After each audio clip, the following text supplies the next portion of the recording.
dengan selokan babi kembali untuk membunuh yang tidak bersalah. Dan target utama perburuannya sebenarnya adalah seorang gadis yang hanya bisa berteriak. Keesokan harinya Mei sedang menikmati berjemurnya. Tetapi tiba-tiba seorang pria mendorong pintu. Tetapi Mei dengan handphonenya tidak menyadari hal ini. Pembunuh yang ditakuti itu telah menemukan gadis itu lagi. Dia diam-diam mengikat penutup mesin penyamak kulitnya. Kemudian dia menaikkan suhu mesin hingga 1000 derajat Celcius. Dalam satu gerakan, ia berbalik dan meninggalkan ruangan. Baru kemudian Xiao Mei menyadari. Dia mengira itu adalah sahabatnya, Blackie Ye yang baru saja masuk. Tetapi dia tidak menanggapi panggilannya. Saat suhu mesin siang hari berangsur-angsur naik, pada saat Mei mencoba membuka tutupnya, sudah terlambat. Gagang pintu di kedua sisi telah diikat dengan ikatan zip. Xiao Mei panik. Dia mulai berteriak seperti babi lagi.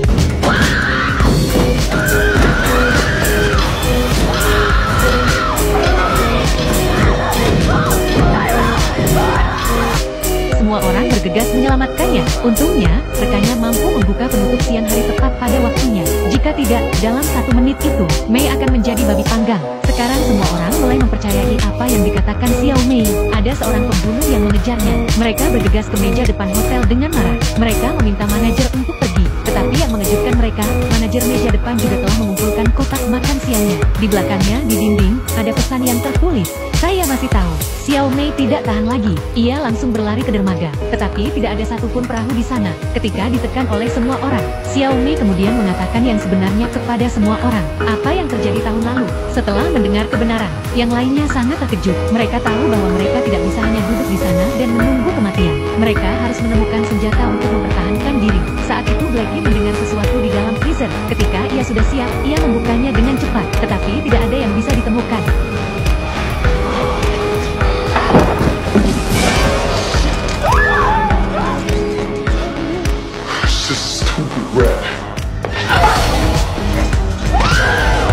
Ternyata gadis berambut keriting itu juga sedang dalam pelarian dari si pembunuh. Kerumunan orang mulai mengeluh. Pembunuh kejam ini, dia adalah seorang pembunuh yang membunuh tanpa perbedaan. Tidak peduli siapa yang bertemu dengannya, mereka akan dibunuh secara brutal. Blackie sedang berbicara tentang si pembunuh. Dia adalah seorang maniak sakit yang dilahirkan oleh ayahnya dan tidak dibesarkan oleh ibunya.